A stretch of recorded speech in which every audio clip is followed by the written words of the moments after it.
ओम शांति शांति शांति।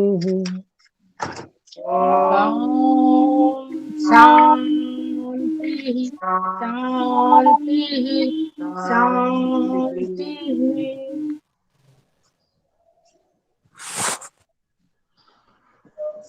ओम सत्यार्थ प्रकाश में षष्ठ समोल्लास हमारा चल रहा था।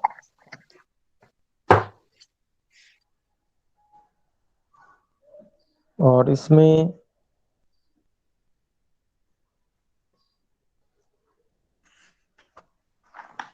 हमारे 14 श्लोक हुए थे। 14 श्लोक के बाद 9 श्लोक भी हो गए थे या अभी नहीं हुए थे? जी गुरुजी हो गए थे। अब जी आगे जो ठीक है। येन यथांगेन है वहां से होना है। तो ठीक है जी, धन्यवाद। धन्यवाद। तो मैं आरंभ करता हूँ। श्लोक हैं, इन श्लोकों को 12 श्लोक हैं, इनको मैं पढ़ देता हूँ। येन यथांगेन स्तेनो नृषु विचेष्टते तत्तद्देव हरेदस्य प्रत्यादेशाय पार्थिवः। पिताचार्यः सुहृन्माता भार्यापुत्रः पुरोहितः नादण्डयो नाम राज्योऽस्ति यः स्वधर्मेण तिष्ठति। कार्षापणं भवेद्दण्ड्यो यत्रान्यः प्रकृतो जनः तत्र राजा भवेद्दण्ड्यः सहस्रमिति धारण। अष्टापाद्यन्तु शूद्रस्य स्तेयो भवति किल्बिषम् षोडशैव तु वैश्यस्य द्वात्रिंशत् क्षत्रियस्य च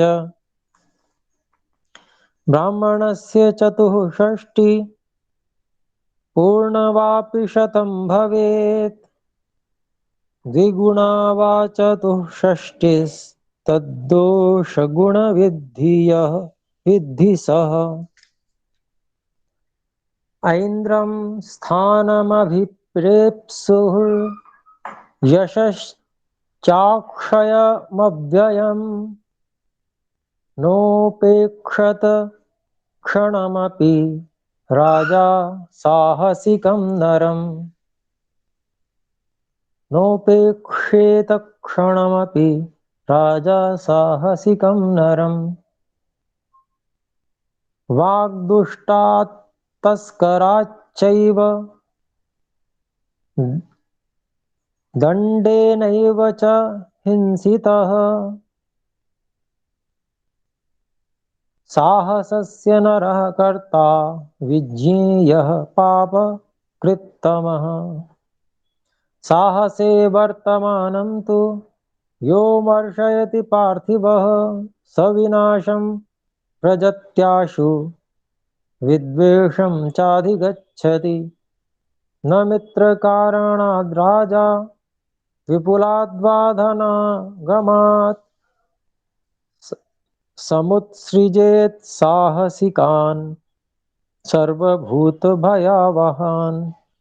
गुरुं वा बालवृद्धौ वा ब्राह्मणं वा बहुश्रुतम् आततायिनमायान्तं हन्यादेव विचारयन्। नाततायि वधे दोषो हन्तुर्भवत्यति कश्चन प्रकाशं वा मन्युस्तमन्युमृच्छति। यस्य स्तेनः पुरे नास्ति नान्यस्त्रिगो न दुष्टवाक् न साहसिकदण्डघ्नौ स राजा शक्रलोकभाक्।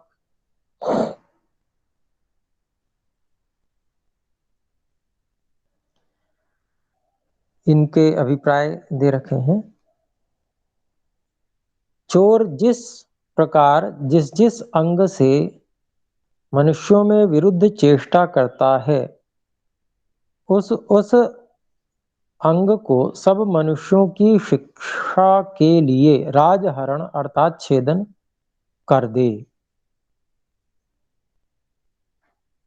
तो राजा के लिए यह आदेश है कि चोर को कठोर दंड दे।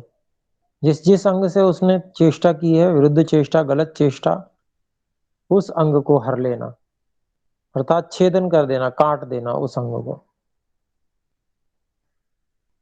तो इसका कारण यही है इतना कठोर दंड देने का कि जब कठोर दंड दिया जाएगा और उसका पूरे समाज में एक संदेश जाता है, हर व्यक्ति उसको देखता है और उसको ये समझ में आता है कि ये कार्य बिल्कुल भी करने योग्य नहीं है और करने पर ये इतना भयंकर दंड मिलेगा, इसलिए बिल्कुल भी ना किया जाए। एक व्यक्ति को दंड देने से सारा समाज सुधर जाता है। फिर आगे कहते हैं, चाहे पिता, आचार्य, मित्र, स्त्री, पुत्र और पुरोहित क्यों न हो, जो स्वधर्म में स्थित नहीं रहता वह राजा का अदंड्य नहीं होता। अर्थात जब राजा न्यायासन पर बैठकर न्याय करे तब किसी का पक्षपात न करे किंतु यथोचित दंड देवे। तो ये बहुत ही, जिसको कहते हैं न्यायप्रियता वाली बात है कि अपने जो बिल्कुल सगे हैं और बिल्कुल जिनसे बहुत प्रेम करता है व्यक्ति, अनुराग युक्त रहता है, श्रद्धा युक्त भी होता है, अगर उनसे भी इस प्रकार का कोई अपराध होता है, अपराध होता है कहना ठीक नहीं है, बल्कि अपराध इस प्रकार का करते हैं वो अपने को संस्कार वशात या किसी भी कारण से करते हैं, या इस आश्वासन में कर लेते हैं कि राजा तो हमारा अपना है, वो हमें थोड़ी दंड देगा, जैसे भी करके वो करते हैं, तो ऐसी स्थिति में राजा उनको छोड़े बिल्कुल भी नहीं, पक्षपात ना करे बिल्कुल, और यथोचित जैसे सबको दंड देता उनको भी दे।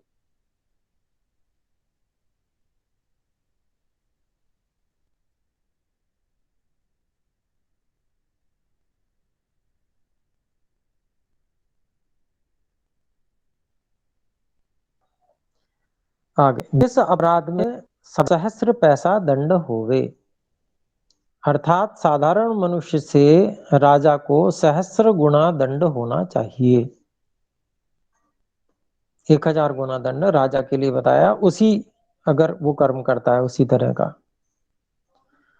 मंत्री अर्थात राजा के दीवान को 800 गुना, उससे न्यून 700 गुना और उससे भी न्यून 600 गुना, इस प्रकार उत्तर उत्तर, अर्थात जो एक छोटे से छोटा भृत्य अर्थात चपरासी है उसको 8 गुणे दंड से कम ना होना चाहिए। अर्थात राज पुरुष जो भी हो, चाहे छोटे से छोटा चपरासी भी क्यों ना हो, उसके दंड का की मात्रा जो है वो कम से कम वाली 8 गुना है सामान्य दंड से। तो जो सरकारी नौकरी करने वाले लोग हैं, सरकार के सेवक हैं, उनको ये समझ लेना चाहिए कि उनके ऊपर दंड व्यवस्था यदि कम लग रही है तो बाकी का दंड परमेश्वर देंगे, छूटना किसी ने नहीं है। राजा की व्यवस्था से किसी तरह से दाएं बाएं से होके निकल के बच के और अगर छूट जाए तो अलग बात है, लेकिन ईश्वर की व्यवस्था से कैसे बच सकते हैं। तो जो बात है जो कही गई है वो भी ऋषियों ने ईश्वर के आदेश को समझकर ही कही है, ऐसा अपने लोगों को समझना चाहिए। तो दंड तो मिलेगा, बराबर मिलेगा, और मात्रा भी अधिक होगी। जितनी जितनी अधिक जिम्मेदारी है उतना उतना अधिक दंड होगा। और क्योंकि वो व्यवस्था इस प्रकार की आज नहीं है, जिसके कारण से ये दंड व्यवस्था नहीं है, तो जो राजनेता हैं और जो भी लोग हैं जिम्मेदार लोग हैं, वो बड़े से बड़ा अपराध करने में घबरा नहीं रहे हैं। जिसका अंदर से ही जो थोड़ा पवित्र है वो गलत काम नहीं कर रहा। नहीं तो जिसके मन में चोर है वो कर ले रहा है उल्टा सीधा काम, क्योंकि भय नहीं है दंड का। अब पकड़े भी गए तो पता नहीं कितने समय तक तो केस चलता रहा। केस चलने के बाद में कोई खास दंड थोड़ी है, कुछ विशेष दंड नहीं है। तो और उसको तो वो लोग बेइज्जती भी नहीं मानते, उसको वो राजनीतिक कह देते हैं जनता के सामने। चाहे न्यायाधीश ने उन्हें दंडित इस बात के लिए भी कहा किया हो कि ये दोषी हैं, तो भी वो जनता के सामने यही बोलेंगे कि नहीं, मुझे तो राजनीतिक रूप से बंदी बना लिया गया था, पर पक्ष वालों ने इस प्रकार से कर दिया। तो वे अपने आप को सही ही बोलते रहेंगे हमेशा। और दंड क्योंकि विशेष मिला नहीं, थोड़ा मोड़ा दंड मिला है, तो उतने से वो घबराते नहीं। आगे, क्योंकि यदि प्रजा पुरुषों से राज पुरुषों को अधिक दंड न हुए तो राज पुरुष प्रजा पुरुषों का नाश कर देवे। और ऐसा ही हुआ है बहुत वर्षों तक अपने भारत में। इसीलिए भारत की जनता गरीब है, प्रजा का नाश किया गया इसीलिए। जैसे सिंह अधिक और बकरी थोड़े दंड से ही वश में आ जाती है, शेर को तगड़ा चाबुक मारना पड़ता है। इसलिए राजा से लेकर छोटे छोटे भृत्य पर्यंत राजपुरुषों को अपराध में प्रजा पुरुषों से अधिक दंड हो चाहिए। कि जो कुछ विवेकी होकर चोरी करे, शूद्र को गुना, वैश्य को 16 गुना, क्षत्रियो को 32 गुना, ब्राह्मण को 64 गुना व 100 गुना अथवा 128 गुना दंड होना चाहिए। अर्थात जिसका जितना ज्ञान और जितनी प्रतिष्ठा अधिक हो, उसको अपराध में उतना ही अधिक दंड होना चाहिए। ज्ञान जिसका अधिक है, प्रतिष्ठा अधिक है, उसकी जिम्मेदारी भी उतनी ही अधिक है समाज के प्रति। इसलिए अगर वो अपराध करता है तो उसको उतना ही अधिक दंड होना चाहिए।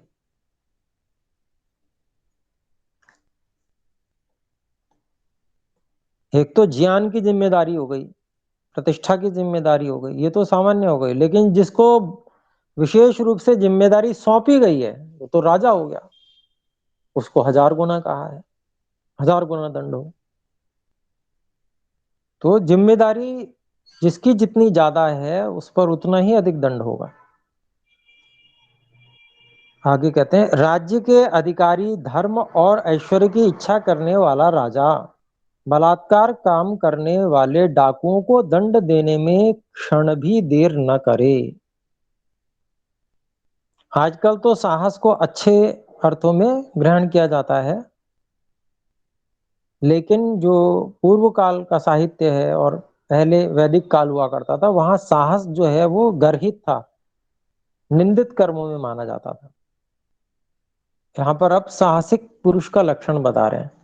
जो दुष्ट वचन बोलने, चोरी करने, बिना अपराध से दंड देने वाले से भी साहस बलात्कार काम करने वाला है। साहस का अर्थ बलात्कार है यहाँ पे।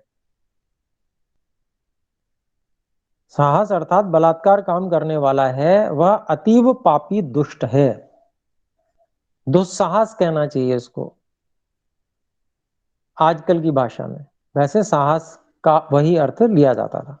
आगे कहते हैं, जो राजा साहस में वर्तमान पुरुष को न दंड देकर सहन करता है, वह राजा शीघ्र ही नाश को प्राप्त होता है और राज्य में द्वेष उठता है। फिर अगला, न मित्रता न पुष्कल धन की प्राप्ति से भी राजा सब प्राणियों को दुख देने वाले साहसिक पुरुष को बंधन छेदन किए बिना कभी न छोड़े। अगर मित्रता प्राप्त होती हो, बड़े बड़े लोगों से मित्रता हो जाएगी, तो भी ना छोड़े। बहुत अधिक पैसा दे रहा हो वो व्यक्ति, ऐसा व्यक्ति कि भाई हम इतना सब कुछ दे देंगे आपको, तो भी ऐसे साहसिक मनुष्य जिसने प्राणियों को दुख दिया है, ऐसे को बंधन और छेदन किए बिना छोड़ना नहीं चाहिए। बांध ले या मार दे। फिर आगे कहते हैं, चाहे गुरु हो, चाहे पुत्र आदि बालक हो, चाहे पिता आदि वृद्ध, चाहे ब्राह्मण और चाहे बहुत शास्त्रों का श्रोता क्यों ना हो, जो धर्म को छोड़कर अधर्म में वर्तमान दूसरे को बिना अपराध मारने वाले हैं, उनको बिना विचारे मार डालना, अर्थात मारने के पश्चात विचार करना चाहिए। कोई भी हो, चाहे गुरु ही क्यों ना हो, पुत्रादि बालक, पिता, वृद्ध, मतलब कोई छोड़ा ही नहीं, सबके लिए कह दिया। चाहे ब्राह्मण हो, चाहे बहुश्रुत क्यों ना हो, जो धर्म छोड़कर अधर्म में वर्तमान होता है, दूसरे को बिना अपराध मारने वाला है, ऐसे को विचार ना करें, मार ही डाले, सोचना बाद में। फिर आगे कहते हैं, दुष्ट पुरुषों के मारने में हंता को पाप नहीं होता, चाहे प्रसिद्ध मारे चाहे अप्रसिद्ध, चाहे सबके सामने मार दे चाहे छुपा के मार दे, कैसे भी मार दे, क्योंकि क्रोधी को क्रोध से मारना जानो, क्रोध से क्रोध की लड़ाई है। तो आतताई जो है उसी को कहा गया है संस्कृत भाषा में।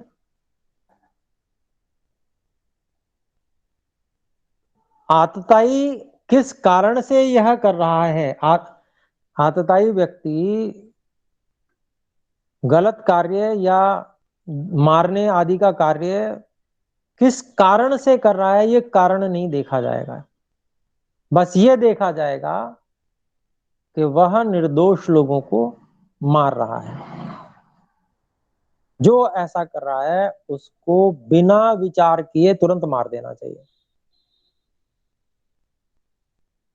जिसमें कि आतंकवादी लोग आते हैं, या जो मतांध होकर और नंगी तलवारें लेकर मारने के लिए आगे बढ़ने शुरू कर देते हैं, ऐसे लोगों को वो मतांध हैं ऐसा सोचकर छोड़ना नहीं चाहिए,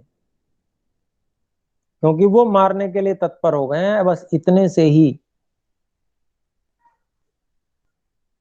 वो वध्य हो गए, मारने योग्य उनको मार देना चाहिए बिना विचार किए। क्योंकि जो अपने मस्तिष्क का संतुलन खो रहा है, तो चाहे किसी के बहकावे में आके कर रहा है, वो व्यक्ति फिर दोबारा कभी भी बहक सकता है, और वो समाज के लिए अच्छा नहीं है। ऐसे व्यक्ति को जीवन का अधिकार नहीं है।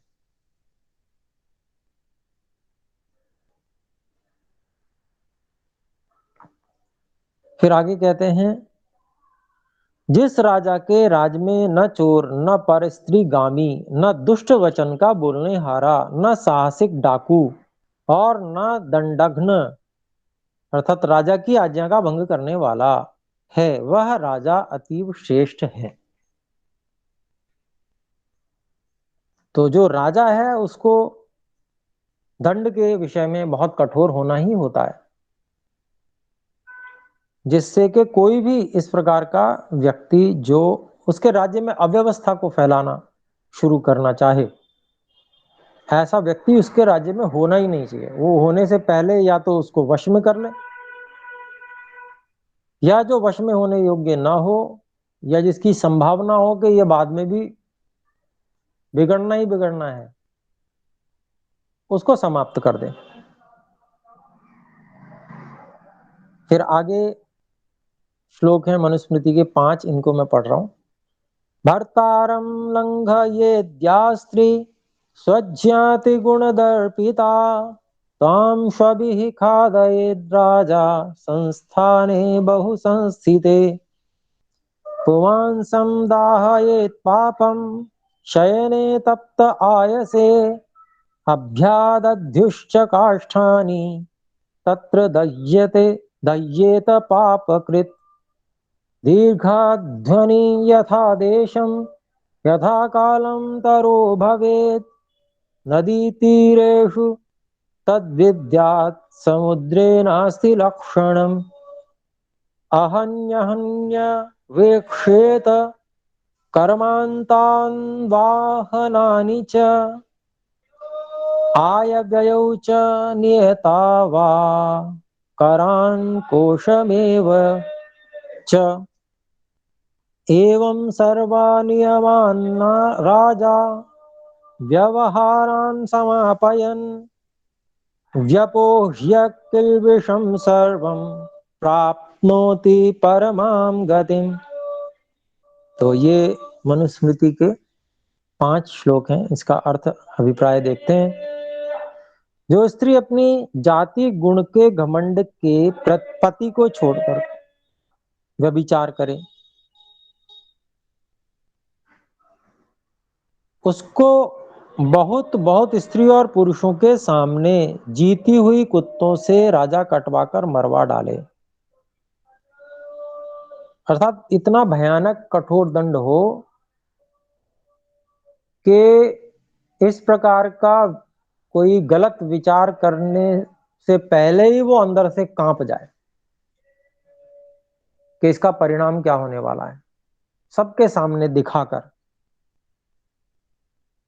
ऐसा दंड देना चाहिए। फिर उसी प्रकार अपनी स्त्री को छोड़ के पर स्त्री व वैश्यागमन करे, उस पापी को लोहे के पलंग को अग्नि से तपा के लाल कर उस पर सुलाकर जीते को बहुत पुरुषों के सम्मुख भस्म कर देवे। जीते जीते जी जला डालना। यद्यपि आजकल के लोग उसको कहेंगे बड़ा ये तो नृशंस कार्य है, परंतु लोगों के अंदर किसी भी गलत कार्य को, समाज की व्यवस्था को बिगाड़ने रूपी कार्य को करने से पहले भय उत्पन्न हो जाए, कांप जाए व्यक्ति, तो एक आध के प्रति यदि ये करना भी होता है तो उसमें कोई दोष नहीं है, बल्कि वो हजारों लोगों को ऐसे पाप कर्मों से बचा डालेगा।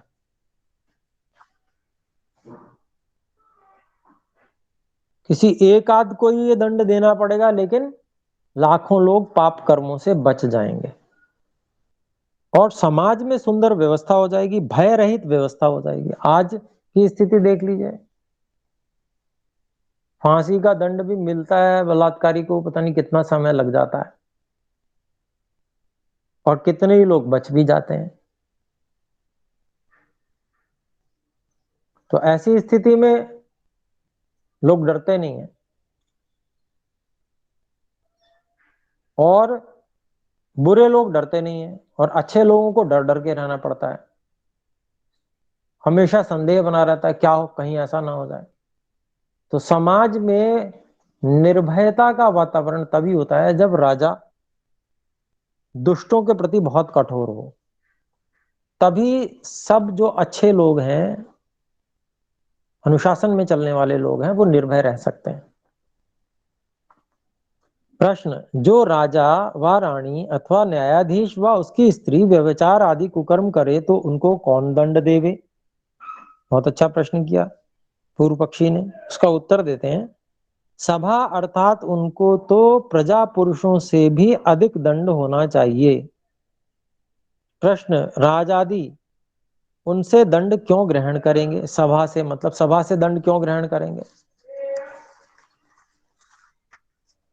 उसका उत्तर है, राजा भी एक पुण्यात्मा भाग्यशाली मनुष्य है। जब उसी को दंड न दिया जाए और वह ग्रहण न करे तो दूसरे मनुष्य दंड क्यों मानेंगे? और जब सब प्रजा और प्रधान राज्याधिकारी और सभा धार्मिकता से दंड देना चाहे तो अकेला राजा क्या कर सकता है?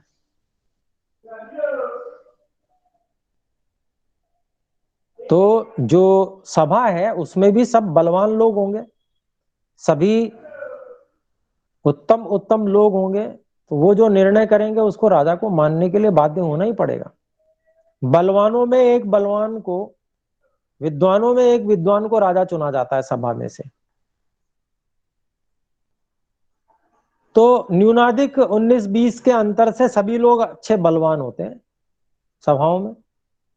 तो ऐसा नहीं है कि किसी, अगर सभा किसी को दंडित करे तो चाहे वो राजा ही क्यों ना हो और वह दंड से अपने आप को मुक्त रख पाए, ऐसा संभव नहीं है।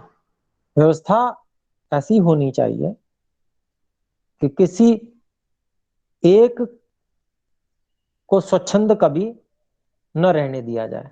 यही व्यवस्था यहाँ पर बताई गई है, वैदिक व्यवस्था। सब एक दूसरे के अधीन रहेंगे, सभा राजा के, राजा सभा के अधीन रहते हैं। ऐसी अन्य सभाएं भी एक दूसरे के अधीन रहती हैं। फिर कहते हैं जो ऐसी व्यवस्था ना हो तो राजा, प्रधान और सब समर्थ पुरुष अन्याय में डूबकर न्याय धर्म को डुबा के सब प्रजा का नाश कर आप भी नष्ट हो जाएं। अर्थात उस श्लोक के अर्थ का स्मरण करो कि न्याय युक्त दंड ही का नाम राजा और धर्म है। जो उसका लोप करता है उससे नीच पुरुष दूसरा कौन होगा। तो ये दंड व्यवस्था जो है बहुत आवश्यक है।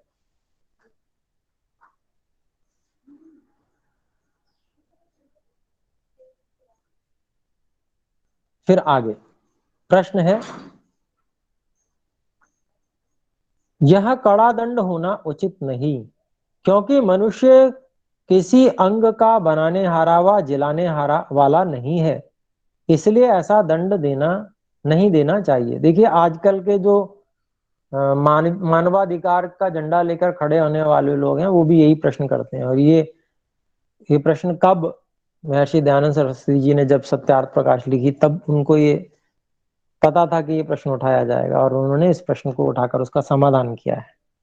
तो उसका उत्तर देते हैं, जो इसको कड़ा दंड जानते हैं वे राजनीति को नहीं समझते, क्योंकि एक पुरुष को जिस प्रकार दंड होने से सब लोग बुरे काम करने से अलग रहेंगे और बुरे काम को छोड़कर धर्म मार्ग में स्थित रहेंगे। सच पूछो तो यही है कि एक राई भर भी यह दंड सबके भाग में न आवेगा, और जो सुगम दंड दिया जाए तो दुष्ट काम बहुत बढ़कर होने लगेंगे। वह जिसको तुम सुगम दंड कहते हो वह करोड़ों गुना अधिक होने से करोड़ों गुना कठिन होता है, क्योंकि जब बहुत मनुष्य दुष्ट कर्म करेंगे तब थोड़ा थोड़ा दंड भी देना पड़ेगा। अर्थात जैसे एक को मन भर दंड हुआ और दूसरे को पाव भर, तो पाव भर अधिक एक मन दंड होता है।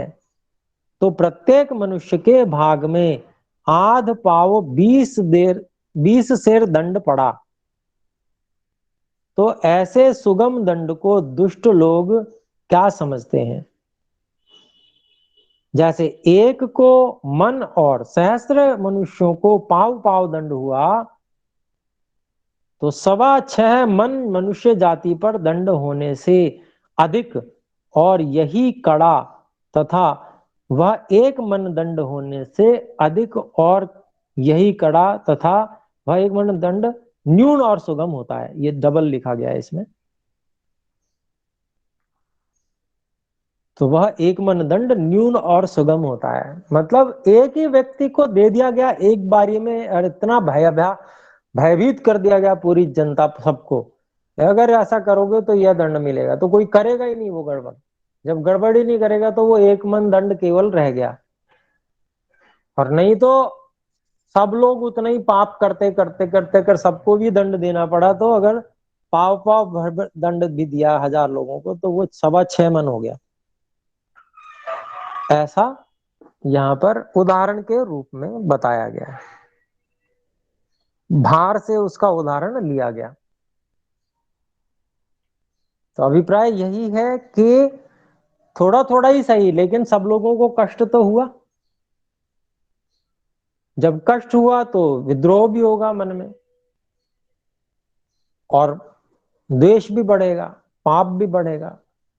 और जब एक व्यक्ति को दे दिया गया, एक व्यक्ति, तो वो समाप्त हो जाएगा। अन्य सभी में भय तो रहेगा, परंतु उनको ये पता है कि जब मैं बुरा कर ही नहीं रहा हूं तो मुझे दंड भी नहीं मिलेगा।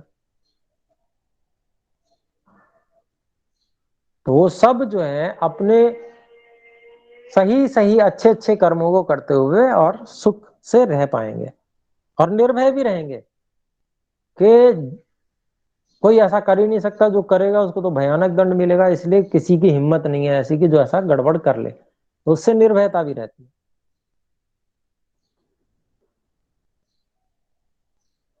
फिर आगे कहते हैं, जो लंबे मार्ग में समुद्र की खाड़ियां व नदी तथा बड़े नदों में जितना लंबा देश हो उतना कर स्थापन करे, और महासमुद्र में निश्चित कर स्थापन नहीं हो सकता, किंतु जैसा अनुकूल देखे कि जिससे राजा और बड़े बड़े नौकाओं के समुद्र में चलने वाले दोनों लाभयुक्त हों, वैसी व्यवस्था करे। तो समुद्र में किस प्रकार से कर व्यवस्था हो उसके बारे में। तो समुद्र से जो आवाजाही होती है उसका तो लंगरों पे जो जब प्रस्थान होता है या आगमन होता है जहाजों का, तभी वहां पर कर की व्यवस्था हो सकती है।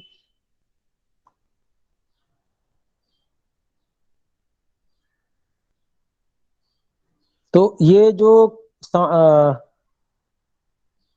समुद्र का जो कर है और जल कर है, बड़े बड़ी जो नदियां हैं, चौड़ी चौड़ी नदियां होती हैं, उसमें भी जहाज चलते हैं और सामान का लाना ले जाना होता है। तो उसमें किस प्रकार से कर व्यवस्था, उसके बारे में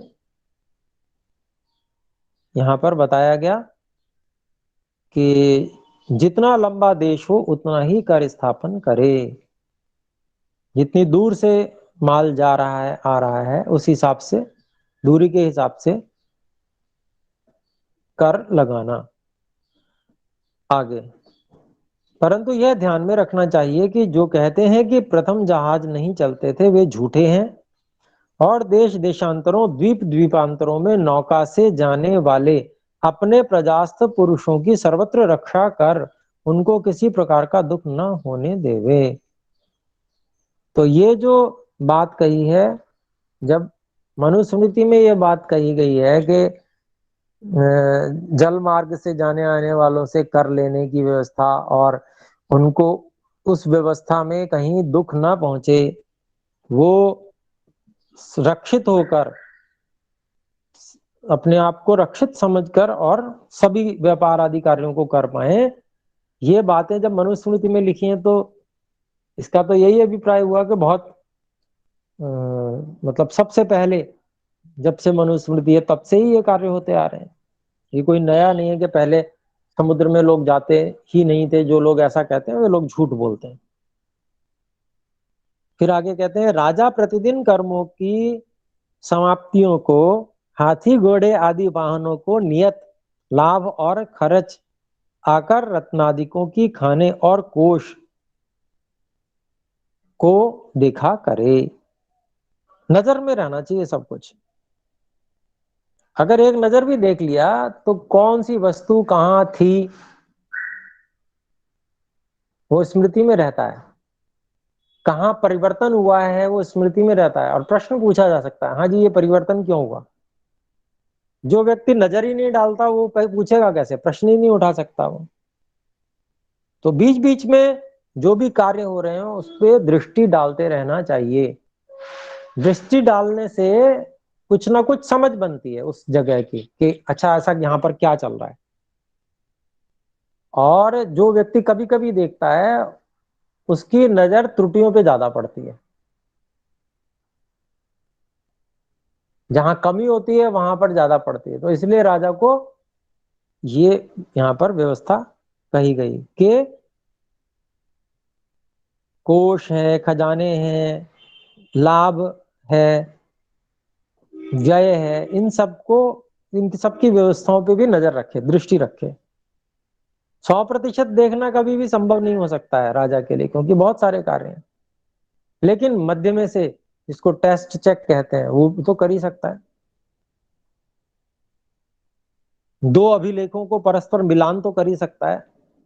जो दो अभिलेख दो लोगों ने बनाए हैं, एक ही विषय के दो अभिलेख दो लोगों ने बनाए हैं, उसका परस्पर मिलान तो कर ही सकता है। एक तिथि का, एक डेट का उसमें मिलान कर लेगा, क्या व्यवहार हुए हैं। यदि समानता है तो ठीक है, कहीं भिन्नता है तो पूछेगा हाँ भाई ये भिन्नता कैसे आ रही है। और जब प्रश्न पूछा जाएगा तो जो अधीनस्थ होंगे वो सतर्क होंगे कि ये राजा बेवकूफ नहीं है, ये सब जानता है। पूछ लिया जाएगा, इसलिए सही रखो, सारे कार्य सही होने चाहिए, गड़बड़ नहीं होनी चाहिए। तो इस प्रकार से नजर रखने की बात यहाँ पर, दृष्टि रखने की बात यहाँ पर आई। राजा इस प्रकार सब व्यवहारों को यथावत समाप्त करता कराता हुआ सब पापों को छुड़ा के परम गति मोक्ष सुख को प्राप्त होता है।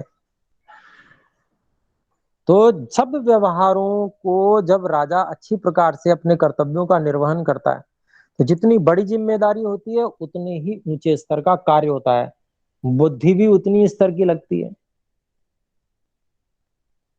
शारीरिक सामर्थ्य भी उतने ही स्तर की लगती है। तो इसका अभिप्राय क्या हुआ, उस व्यक्ति जो राजा बनता है, उस व्यक्ति की शारीरिक, बौद्धिक, मानसिक सभी सामर्थ्य सर्वोत्कृष्ट शिखर पर होती हैं। और ऐसा व्यक्ति जब मुक्ति के लिए प्रयास करता है, ईश्वर को पाने के लिए प्रयास करता है, तो वह सब जो सर्वोत्कृष्ट स्थितियों में पहुंची हुई उसकी क्षमताएं होती हैं, उन क्षमताओं का प्रयोग वो बहुत अच्छे से ईश्वर की प्राप्ति में कर पाता है, जिससे कि वह शीघ्रतम ईश्वर को प्राप्त करके मुक्ति को प्राप्त कर सकता है। तो इसीलिए यहां पर ये बताया गया कि राजा है तो राजा होने के बाद में उसे वानप्रस्थ तो लेना ही होगा।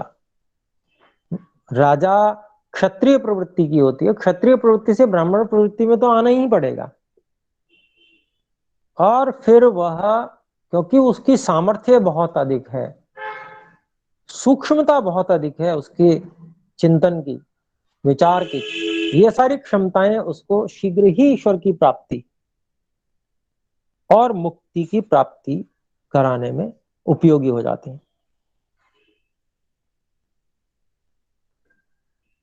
तो इसी को यहाँ पर इस रूप में कहा गया कि राजा इस प्रकार सब व्यवहारों को यथावत समाप्त करता कराता हुआ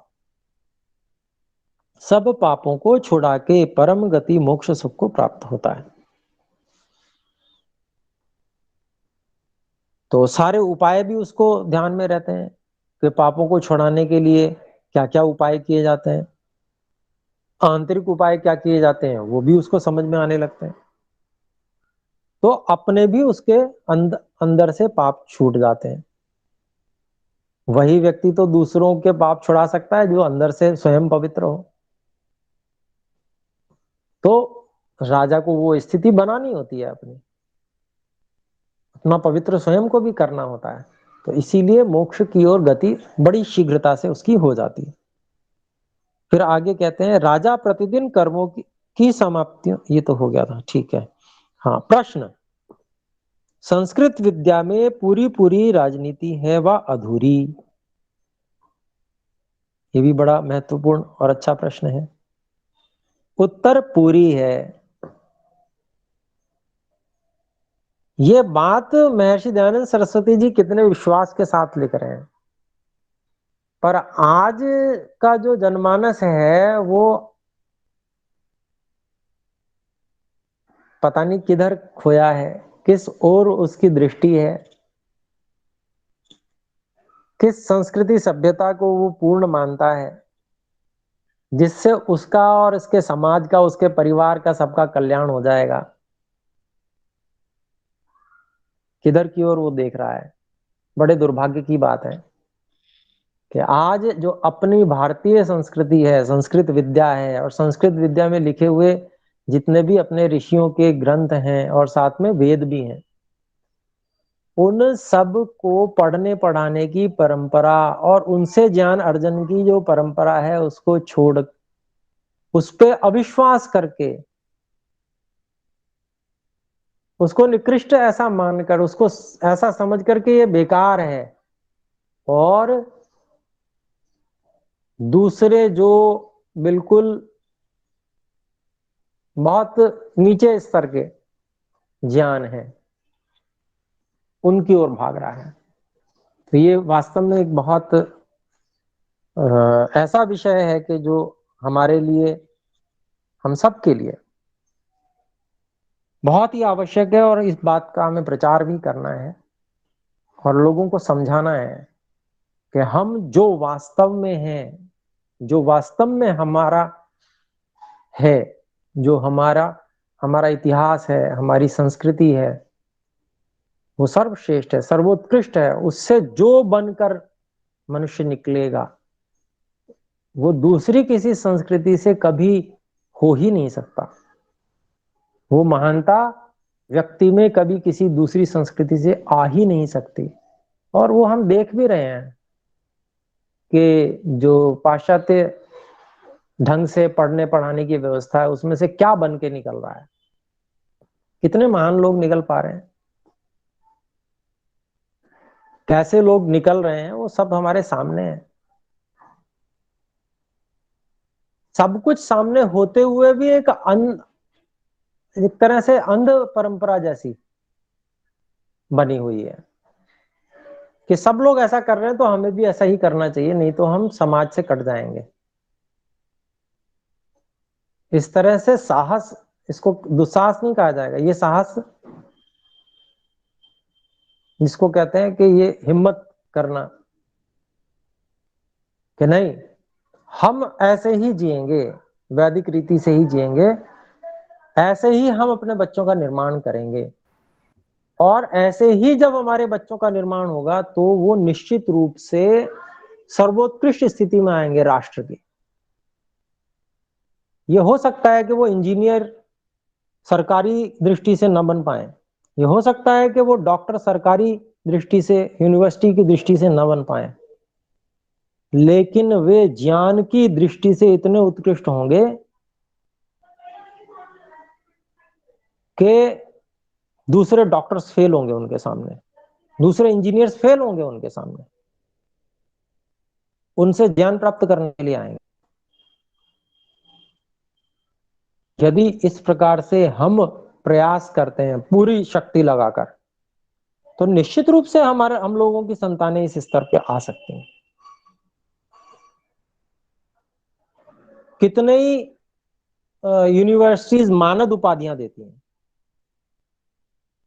क्यों देती हैं? रामदेव जी कोई डॉक्टर थोड़ी हैं, पर मानद उपाधि उनको भी मिली हुई है।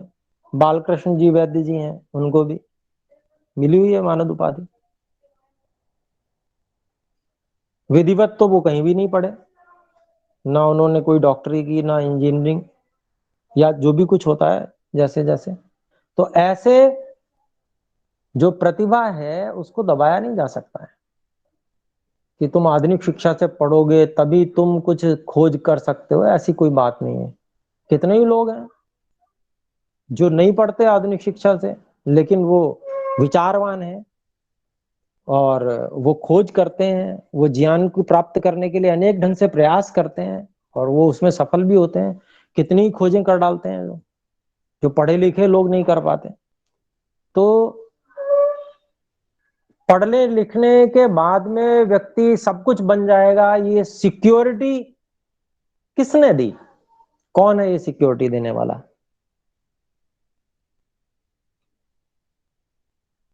कि पढ़ने लिखने के बाद में, ये जो पाश्चात्य ढंग से पढ़ने लिखने के बाद में व्यक्ति सब कुछ कर लेगा, अपने पैरों पे खड़ा हो जाएगा, इस बात की क्या गारंटी है? कितने लोग हैं समाज में जो सभी अपने पैरों पे खड़े हैं?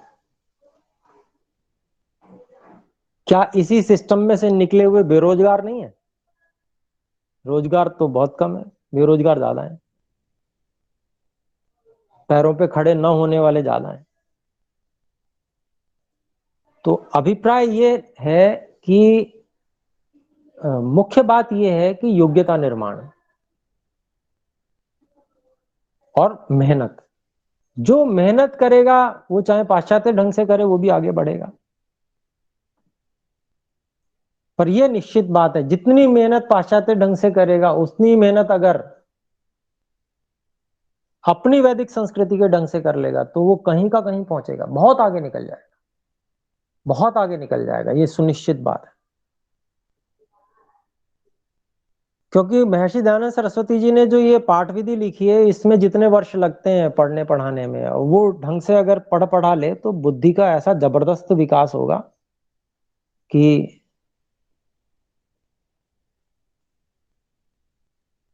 वो व्यक्ति निश्चित रूप से बहुत आगे जाएगा। जो व्यक्ति वास्तव में उस योग्य है और वो उतनी मेहनत भी करता है और आगे बढ़ने का प्रयास करता है। तो क्योंकि स्तर अलग अलग है ना, एक बिल्कुल गिरे मरे व्यक्ति जो बिल्कुल जिसको कहते हैं शूद्र स्तर का बालक है, संस्कार है ही नहीं उसके पास में पूर्व जन्मों के, उस व्यक्ति को आप वैदिक संस्कृति से पढ़ाना शुरू कर दीजिए। और जो संस्कारवान है उसको पाश्चात्य ढंग से पढ़ाइए। तो भाई पाश्चात्य ढंग से पढ़ने वाला ज्यादा आगे निकल जाएगा संस्कारवान होने के कारण से। दो समान स्तर के व्यक्तियों को यदि आप पढ़ाएंगे तब उसका परिणाम आपको देखने में मिलेगा। तब आप और हम ये निर्णय कर पाएंगे कि हाँ ये उत्तम विधि है। तो ये अपने लोगों को इस रूप में पुरुषार्थ करना चाहिए। यद्यपि समाज की दिशा, समाज में सब लोग एक अलग दिशा में जा रहे हैं, ये ठीक है, लेकिन फिर भी अपने अंदर वो एक विशेष ईश्वर के प्रति प्रेम, ऋषियों के प्रति प्रेम जगा के यदि रखा जाए तो ये कार्य किया जा सकता है। इसके लिए पूरा परिवार समर्पित होना चाहिए, तब होगा। परिवार समर्पित होना चाहिए, साथ में समाज भी होना चाहिए, कुछ ना कुछ सब लोग कुछ ना कुछ ऐसे परिवार हों जो इस प्रकार से चलने वाले हों, इसी तरह से कहीं डिगने वाले ना हो, इसी पे श्रद्धा विश्वास रखने वाले हैं, तो तब हो सकता है। तो ये बात जो प्रश्न किया संस्कृत विद्या में पूरी पूरी राजनीति है वह अधूरी, तो कहा पूरी है, क्योंकि जो जो भूगोल में राजनीति चली और चलेगी वह सब संस्कृत विद्या से ली है। और जिसका प्रत्यक्ष लेख नहीं है उनके लिए मनुस्मृति का श्लोक का एक भाग दिया है, प्रत्यहम लोक लोकदृष्टैश्च शास्त्रदृष्टैश्च हेतुभिः। जो जो नियम राजा और प्रजा के सुखकारक और धर्म युक्त समझे उन उन नियमों को पूर्ण विद्वानों की राज सभा में बांधा करें, परंतु इस पर नित्य ध्यान रखें कि जहां तक बन सके वहां तक बाल्यावस्था में विवाह न करने दें, युवावस्था में भी बिना प्रसन्नता के विवाह न करना कराना और न करने देना, ब्रह्मचर्य का यथावत सेवन करना कराना, व्यभिचार और बहु विवाह को बंद करें कि जिससे शरीर और आत्मा में पूर्ण बल सदा रहे। क्योंकि जो केवल आत्मा का बल अर्थात विद्या ज्ञान बढ़ाए जाएं और शरीर का बल न बढ़ावे तो एक ही बलवान पुरुष ज्ञानी और सैकड़ों विद्वानों को जीत सकता है। और जो केवल शरीर ही का बल बढ़ाया जाए आत्मा का नहीं तो भी राज्य पालन की उत्तम व्यवस्था बिना विद्या के कभी नहीं हो सकती। बिना व्यवस्था के सब आपस में ही फूट टूट विरोध लाई झगड़ा करके नष्ट भ्रष्ट हो जाएं। इसलिए सर्वदा शरीर और आत्मा के बल को बढ़ाते रहना चाहिए।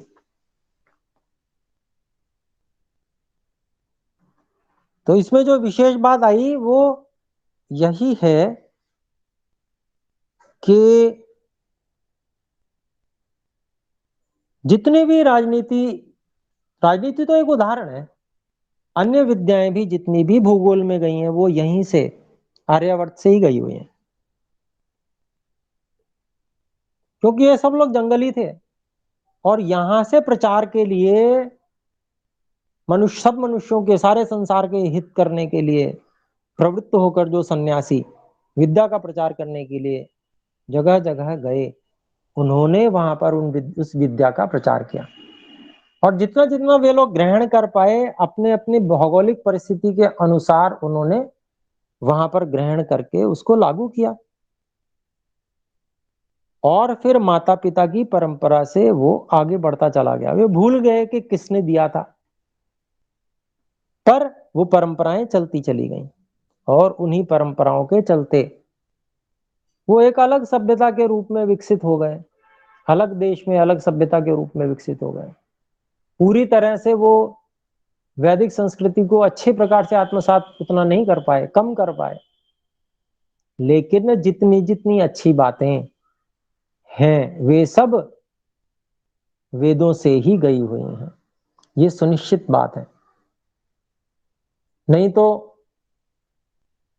जंगल में पशुओं के बीच में पलने वाला बालक वो भी एक नई संस्कृति सभ्यता को लेकर खड़ा होना चाहिए, वो पशुओं के समान व्यवहार करने वाला नहीं होना चाहिए, परंतु ऐसा नहीं है। पशुओं के बीच में पला हुआ बालक पशुओं जैसा ही सारा व्यवहार करता है, मनुष्यों जैसा नहीं करता। ऐसा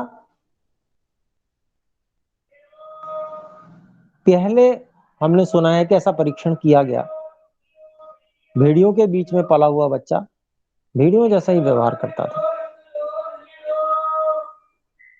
तो अभिप्राय ये है कि जब माता पिता के संसर्ग से बालक परंपरा से आने वाले ज्ञान विज्ञान को, माता पिता की परंपरा से आने वाले ज्ञान विज्ञान को सीखता है, चाहे वो इंग्लैंड में रह रहा हो, चाहे किसी और देश में रह रहा हो, कहीं भी वो माता पिता की परंपरा से जो विद्या आ रही है वो वेद की ही है, वेद के ही संस्कार हैं, जीने की पद्धति शैली वो जो अच्छा है वो सब वेद से ही आ रहा है। और उसी के कारण से उन संस्कारों जो पिछले जन्मों में व्यक्ति ने कमाए होते हैं, उन संस्कारों को उभार कर वह व्यक्ति अनेक प्रकार के कार्य करता है। वो न्यूनतम योग्यता, वो जो माता पिता से जीवन जीने की शैली मिलती है, वह न्यूनतम योग्यता यदि ना हो तो व्यक्ति उन्नति कर ही नहीं सकता, संभव ही नहीं है उसके लिए।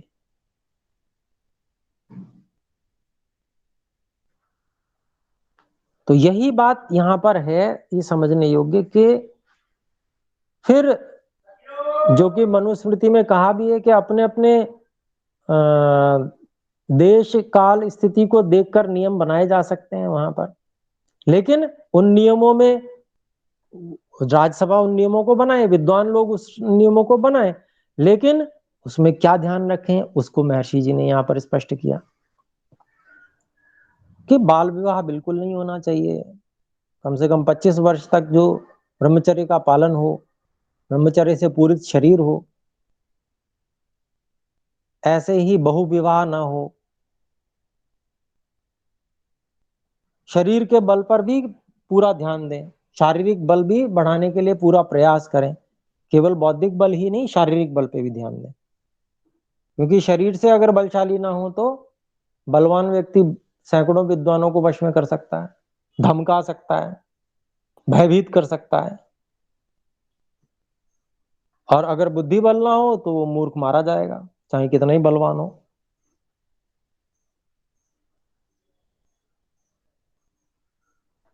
तो ये सारी चीजें आपस में एक दूसरे से बंधी हुई हैं। फिर आगे कहते हैं इसलिए सर्वदा शरीर और आत्मा के बल को बढ़ाते रहना चाहिए, जैसा बल और बुद्धि को नाशक व्यवहार व्यभिचार और अति विषयासक्ति है वैसा और कोई नहीं है। तो ये देखिए कितनी बड़ी बात एक ये बता दिया, व्यभिचार और विषयासक्ति, अति विषयासक्ति जो है ये बल और बुद्धि का नाशक व्यवहार है, सबसे अधिक नाशक व्यवहार है।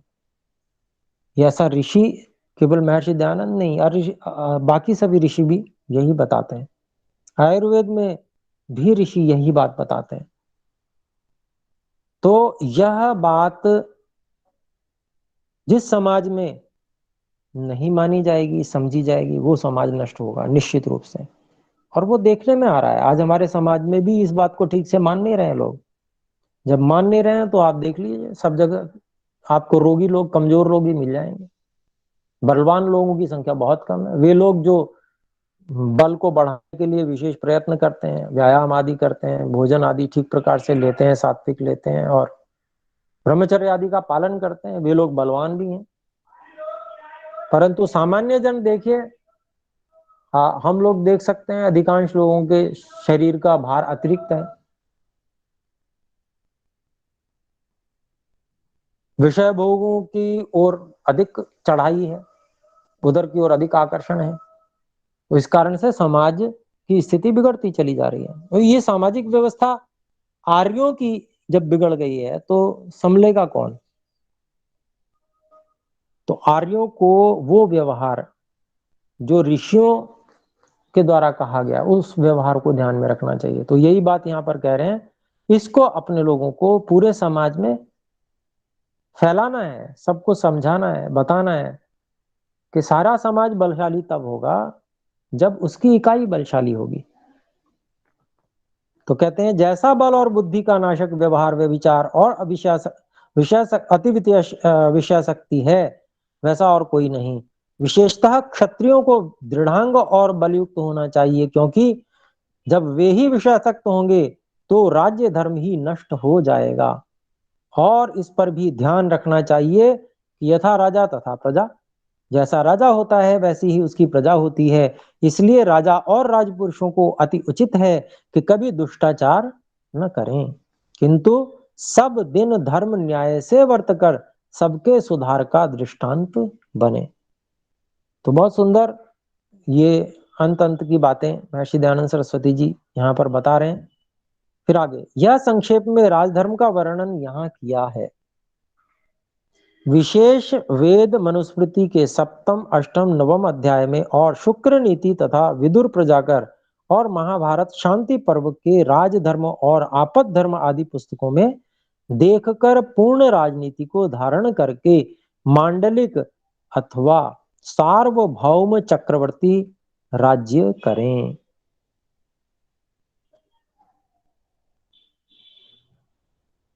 आजकल जो पाश्चात्य लोग हैं वो न्यू वर्ल्ड ऑर्डर करके एक कार्य कर रहे हैं, वो भी एक चक्रवर्ती साम्राज्य चाहते हैं। कैसा चक्रवर्ती साम्राज्य होगा उनको? वही जैसे वो खुद है वैसे ही उनका राज्य होगा। उसके लिए क्या नीतियां अपना रहे हैं? वो उसी तरह की नीतियां अपना रहे हैं। जो ज्ञान विज्ञान उनके पास है वैसी नीतियां अपनाएंगे वो, और वैसी नीतियां अपना रहे हैं तो उसका परिणाम क्या होने वाला है? विनाशी परिणाम होगा। किसी एक वर्ग विशेष को आप नष्ट कर देना चाहोगे तो हो सकता है उसमें से, उस वर्ग विशेष में से भी कोई बुद्धिमान व्यक्ति निकल आए जो बाकी आपका नाश कर दे, तो सारे के सारे नष्ट हो जाएंगे। हाथ में 5 उंगलियां हैं। जो लोग ये कहते हैं कि सब बराबर होनी चाहिए, तो क्या करेंगे? कैसे करेंगे? ये बराबर कैसे होंगी?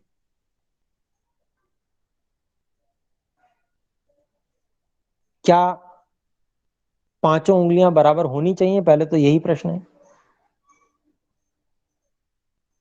नहीं होनी चाहिए, यही सर्वश्रेष्ठ स्थिति है और ऐसा हमेशा रहने वाला है। 5 उंगलियां कभी बराबर होने वाली नहीं है। और जो करना भी चाहे, मान लीजिए कर ले अपने हाथ की, काट पीट करके जैसे भी करना चाहे, एवरेज निकालिए 5 उंगलियों का और कट कर लीजिए, और जहां छोटी है वहां बढ़ा लीजिए, जहां बड़ी है वो तो बराबर आ ही जाएगी एवरेज में। और फिर कार्य करके देखिए कैसे कार्य होता है, हो पाएगा अथवा नहीं हो पाएगा। तो बहुत कठिन है। जो संरचना, जो ढंग बनाया हुआ है परमात्मा का, उसमें अपना दिमाग लगा के अपनी बुद्धि को बड़ा मानकर उसको सुधार करने का प्रयास करना, ये मूर्खतापूर्ण है। सब एक बराबर हो ही नहीं सकते कभी। ठीक है, न्यूनतम व्यवस्थाएं सबको मिलनी चाहिए, उसकी व्यवस्था राजा को करनी चाहिए। शिक्षा का अधिकार, उच्चतम शिक्षा का अधिकार भी सभी लोगों को लिए बराबर होना चाहिए, पर ले तो वही पाएगा ना जिसमें सामर्थ्य है। जिसके पूर्व संस्कार हैं वही ग्रहण कर पाएगा। नया व्यक्ति अर्थात जिसके पूर्व संस्कार पूर्व जन्मों के नहीं है, वो कितना ले पाएगा? खूब अभ्यास करे तो भी वो थोड़ा बहुत ही ले पाएगा। फिर एक जो अध्ययन की अवस्था है वो बाहर, उससे बाहर आ जाएगा, निकल जाएगा। फिर उसकी इच्छा परिवार आदि बनाने की भी होगी। परिवार आदि बनाने की होगी तो फिर क्या करेगा वो? फिर धन भी कमाना पड़ेगा उसको। क्या करेगा वो? किस स्तर का धन कमाएगा? जिस स्तर पे वो है। बराबरी कैसे हो सकती है? संभव ही नहीं है। कार्य वो किस स्तर कर करेगा? जिस स्तर पे वो है।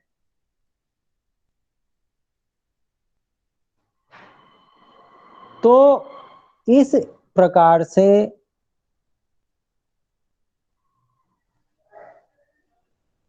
यद्यपि वहां विकल्प होता है कि जो समावर्तन कराना ही नहीं चाहे तो वो गुरुकुल में ही रहेगा, उसके लिए कोई जबरदस्ती नहीं है कि वो जाए समाज में, रहे वो गुरु। पढ़ना चाहे तब तक पढ़ सकता है, ब्रह्मचारी रहेगा वो। कम सीख पा रहा है कोई बात नहीं, आगे बढ़ेगा ना धीरे धीरे।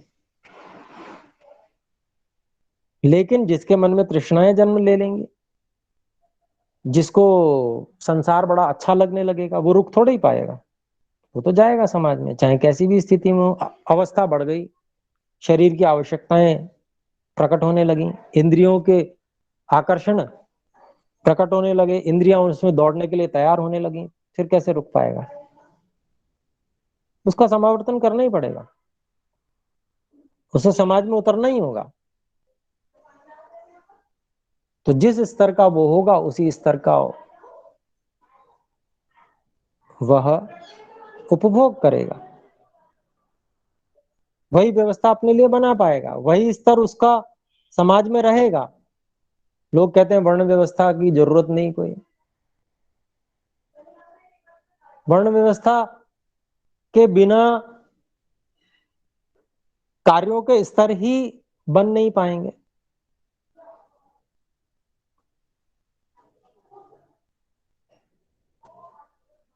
लोग कहते हैं कि एक सरकार पूरे समाज को संचालित कर लेगी।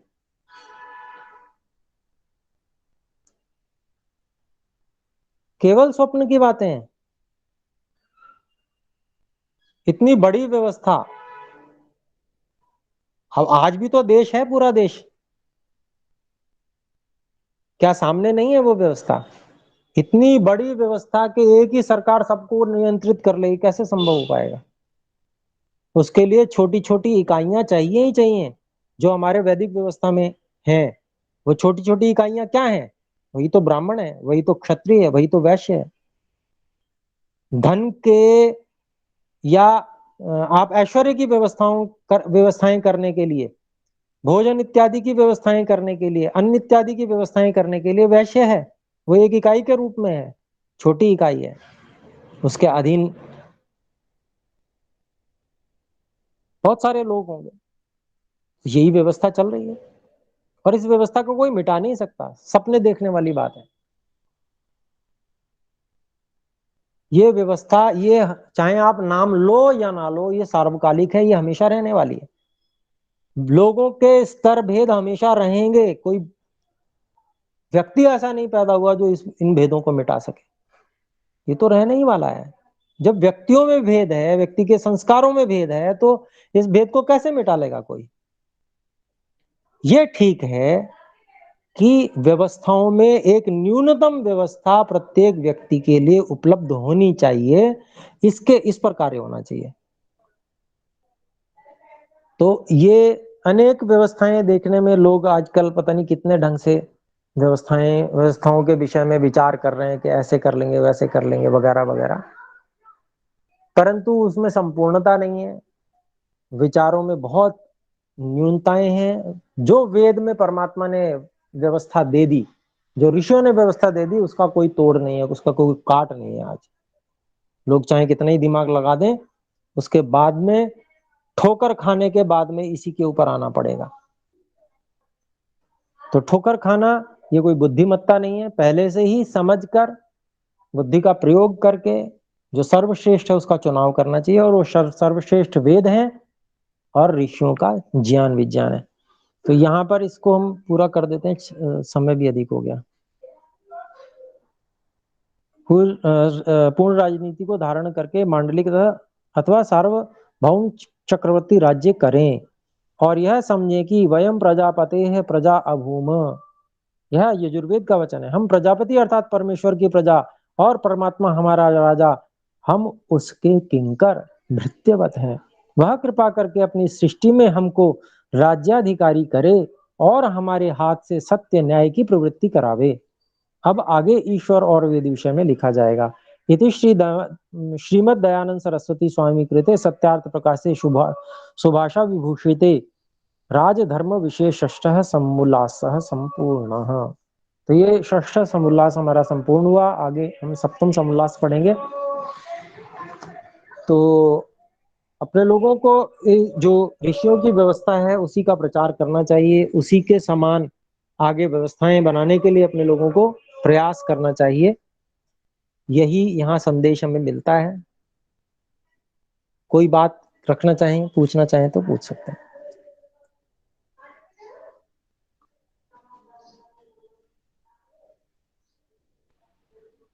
ओम नमस्ते गुरुजी।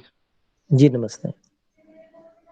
गुरुजी जैसे हमारी माता जी हैं जो घर पे, जी वो इधर ये राधा स्वामी सत्संग व्यास है ना जो, उसमें जाती हैं वो। तो मैंने उनको समझाया भी है कई बार, जी मतलब जी। जो उनको समझाया अच्छी तरह से कि वो ठीक नहीं है, अच्छा नहीं है हमारे लिए। आवाज आपकी कट रही है।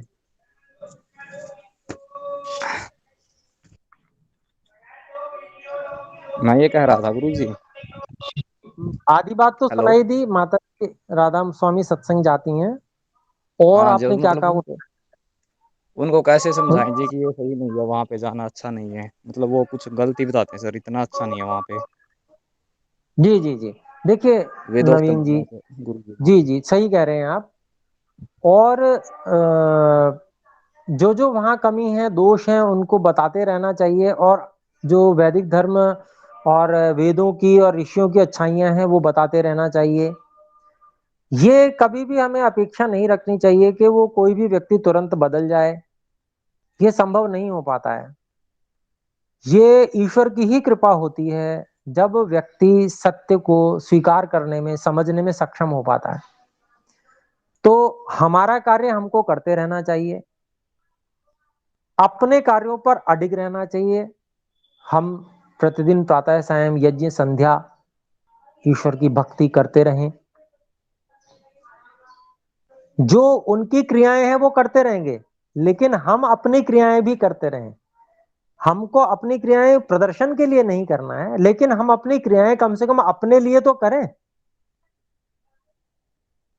कहीं हम इस मामले में पीछे हैं, हम आर्य लोग।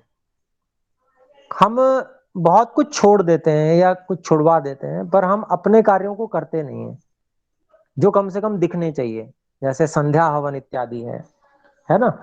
तो ये हमारे दैनिक जीवन में आने चाहिए।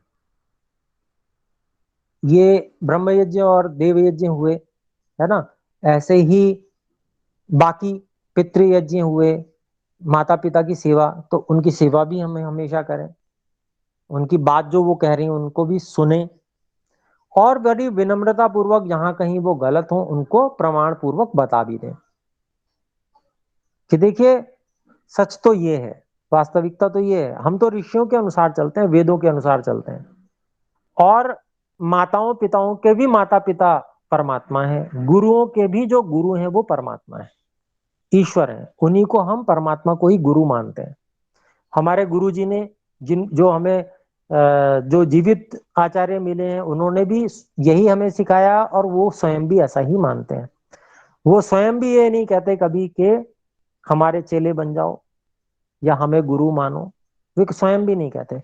वे भी ये हमेशा यही कहते हैं। हमारे भी गुरुजन, मतलब मेरे गुरुजन जो है उन्होंने भी सदा यही कहा, कभी भी हमें ऐसा नहीं कहा। मेरे गुरुजनों ने भी हमेशा ये कहा कि ऋषियों के अनुशासन में हमको चलना है, ईश्वर के अनुशासन में चलने योग्य बनना है हमें, और तब तक के लिए हम गुरुकुल में गुरुजनों के अनुशासन में चल सकते हैं। तो ये पद्धति है, ये गुरु परंपरा है जो ईश्वर से और ऋषियों से जोड़ती है। वो गुरु परंपरा नहीं है जो अपने से जोड़ती है, वो गुरुडमवाद है। वो गुरु वास्तव में सच्चे गुरु हैं जो सच्चे गुरु परमात्मा से हमको जोड़ देते हैं। ठीक है, तो इस तरह से यथा संभव जैसे जैसे अवसर आए वैसे वैसे उनको सही सही बात समझा देनी चाहिए, बता देनी चाहिए। पर कभी भी ये आशा और अपेक्षा नहीं रखनी चाहिए कि वो हमारी बात मान ही लें, क्योंकि हम जब ये अपेक्षा रखते हैं तो फिर हमारे व्यवहार में परिवर्तन आता है, कहीं खिजाहट आदि आने लगती है जो कि बहुत हानिकारक है। वो हमारे स्तर को भी गिरा देती है, न केवल हमारे स्तर को गिराती है बल्कि हमारे माध्यम से जो ज्ञान विज्ञान प्रसारित हो रहा है, प्रचारित हो रहा है, उसकी उपयोगिता को भी घटा देती है। वो हमारा व्यवहार तो वो हमारा गलत होता है ना, लेकिन प्रभाव किसका पड़ता है? उस ज्ञान विज्ञान का जो ऋषियों का है, वेदों का है। तो हमें बहुत सावधान होकर सब कार्यों को करना है। हमारे व्यवहार से कभी भी ये प्रदर्शित नहीं होना चाहिए कि हम उलझ रहे हैं, हम खिजा रहे हैं। हमें हमेशा शांत ही रहना है, अपनी सत्य बात को आग्रह पूर्वक रखना है, शांति पूर्वक रखना है। हम अपनी बात के प्रति शांति पूर्वक आग्रह रखें। और जो सत्य, लोग असत्य बात को आग्रह पूर्वक रख लेते हैं, तो हम सत्य को क्यों ना रखें। लेकिन यह बात हमें हमेशा ध्यान रखनी है कि हम ये ना समझें कभी भी कि कोई दूसरा व्यक्ति हमारी बात को मान ही ले।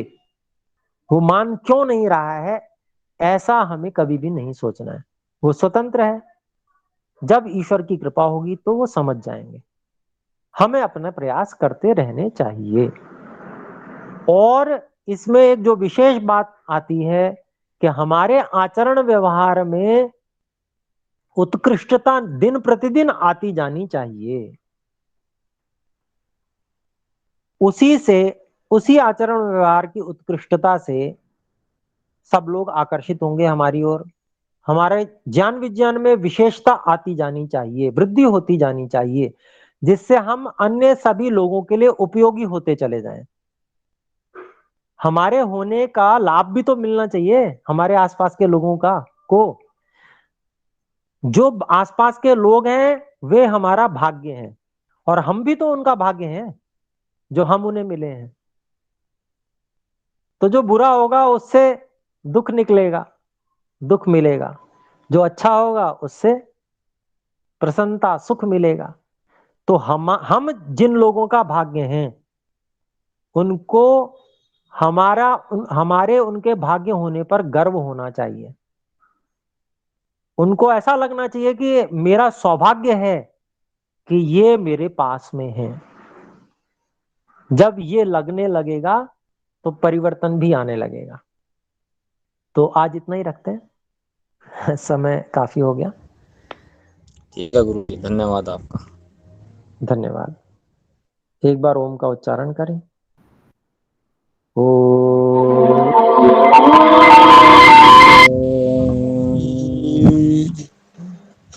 सभी को सादर नमस्ते। नमस्ते नमस्ते जी। नमस्ते जी, नमस्ते।